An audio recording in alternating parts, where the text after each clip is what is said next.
Hey, welcome to the 40 Finance channel, everybody. My name's Jeff Beers.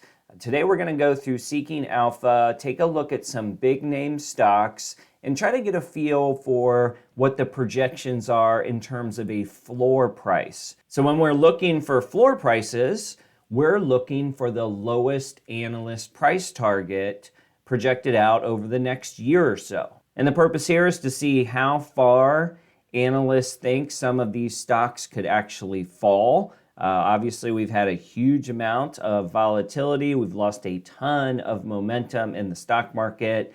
How much farther does the most bearish analyst think that these popular names could fall? And then let's compare that with where they sit today. And that might help us answer, is this stock on sale right now? Or really has the price just adjusted as multiples have changed and earnings projections have changed? And the long term is key here because most Wall Street analysts are always projecting approximately 12 months out when they assign a price target. All right, so let's kick things off with Microsoft. Obviously, one of the huge winners of the past couple years with their cloud business, currently at 267.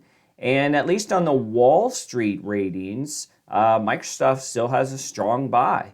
As a matter of fact, if we look at 48 analysts over the last 90 days, 33 strong buys, 14 buys, and you have one hold, no sells. Now, from a floor standpoint, we're going to use this tool right here, this chart, and the low price target for Microsoft right now is $298. Now, again, that's not a price for tomorrow. That's a price for a year from now. But that still is approximately plus 10% or so from where Microsoft sits today. So when I look at this data, at least from a floor perspective of 298, and I think about my money growing or shrinking over the next year, I have to feel pretty good about picking up some shares of Microsoft when it is, give or take $30 off of the lowest analyst target price. Now let's switch gears out of tech and go to one of the more popular trades right now, which is obviously oil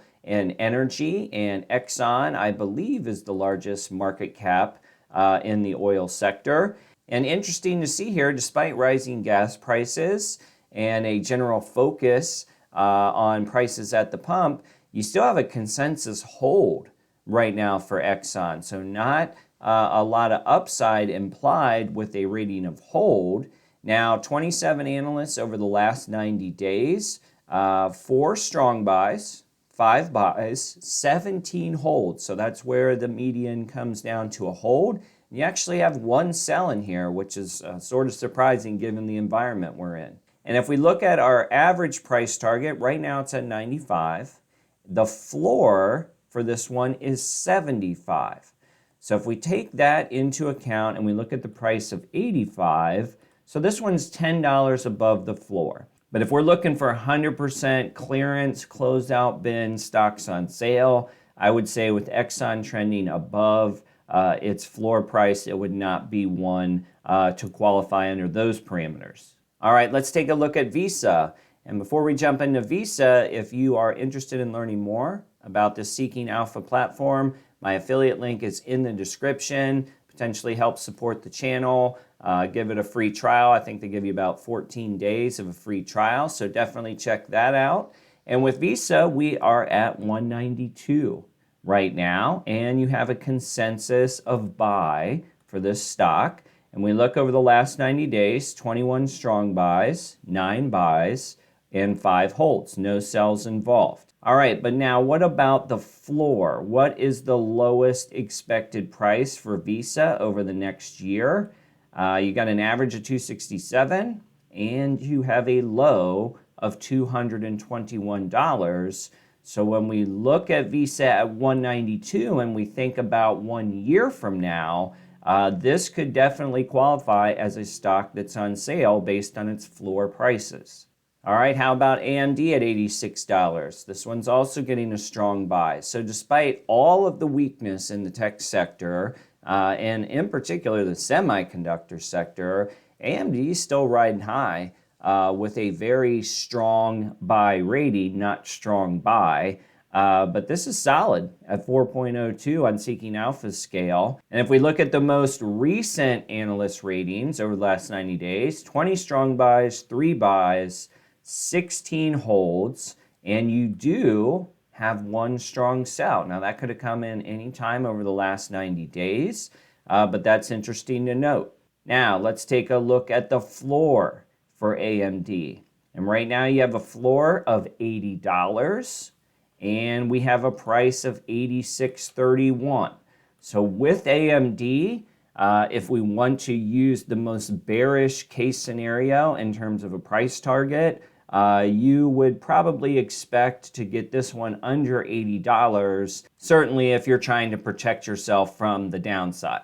Okay, let's take a look at Disney. Disney is a very, very interesting stock right now with their parks opening up, but still facing challenges in China. Obviously, there'll probably be some shrinkage in the streaming expansion that they're working on now that people are out and about. So for me, I'm always watching Disney because I think it's super interesting.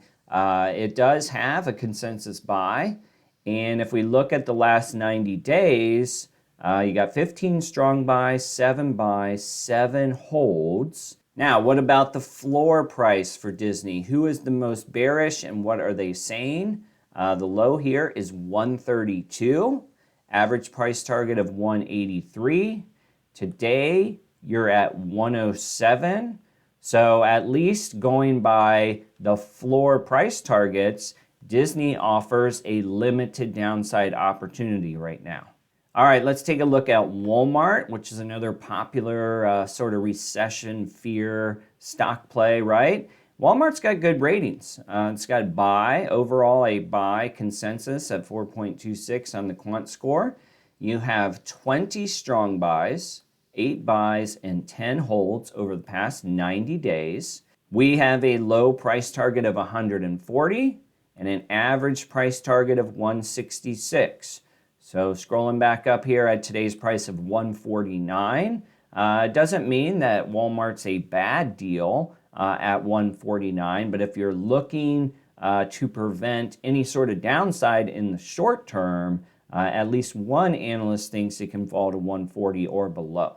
All right, let's check out Marriott just for fun as we think about how travel is improving this year despite inflationary fears, despite high oil prices. Travel has been relatively successful, at least if you go by the TSA checkpoint numbers. Now with Marriott, you have a 3.52 on the buy score, so not really as convincing as some of the others that we've seen. You do have 6 strong buys, 15 holds, and 1 sell. Now let's see what our floor is. The floor is 159 over the next year. That's the most bearish target. Then we have an average price target of 180. Price today at 165, so you're close to the floor, but you're still over it. So depending on your expectations for buying low or buying at closeout prices, Marriott is not too far away, but it doesn't quite qualify under this particular search. All right, let's take a look at Procter & Gamble. This is another defensive play, consumer staples type play, where you're sort of making the argument that everyone's still going to buy laundry detergent and toothbrushes, things like that, despite any sort of recession. This one has a buy rating of 3.83, so not as strong. Again, it's below 4, but you do have 9 strong buys, 4 buys, 10 holds, and 1 strong sell, which is sort of interesting. If we look at our floor, you got a low price target of $124, and you've got an average price target of $168. So if I was looking at P&G at 155, it seems to be, what is that, 10, 20% over its lowest floor price. So considering that we've seen other companies trending below their floor price, I would probably pass myself on this one if I was worried about excessive downside in the market over the next few months. All right, last one we'll do here is Google. And just skipping right to it, Google, strong buy, 4.7. I believe that's the strongest score we've seen so far today, even stronger than Microsoft's. 37 strong buy ratings, 14 buys. And if we go to our floor price, $2,840, and the average price target is $31.86. So looking at Google, if the floor, the most bearish analyst out there says 2,800, we don't know if that'll happen or not over the next year, but suffice to say this one is well under their floor price target, even on a percentage basis. So Google is definitely one I would say if you're looking for clearance or closeout specials on stocks, this would have to be one you're considering. All right, I'm going to throw a bonus one in here. Amazon, which is also interesting because e-com stocks are getting blasted right now. Obviously, Amazon is much bigger than just their Amazon store. But you got strong buys at 4.6, 37 strong buys, 14 buys, 1 hold, 1 sell. How about that floor price? $22.50 with an average price of $36.84. So $22.50. Amazon is below the most bearish analyst as of right now, who came in at $22.50. Now that is projected for 1 year. Okay, so if I'm looking at Amazon and I'm thinking about that $22.50 floor over the next 1 month, conservatively, I would definitely be buying on a red day as opposed to a green day because they're trading so close to each other. And we just went through a long list of stocks that have, I would say, a better spread between their current price and the floor price. But that's just one way to look at it.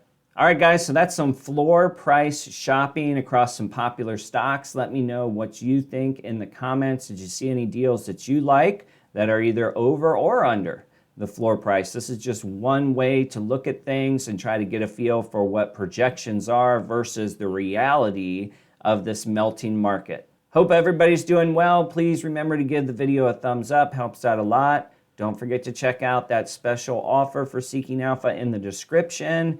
We will see you on the next video.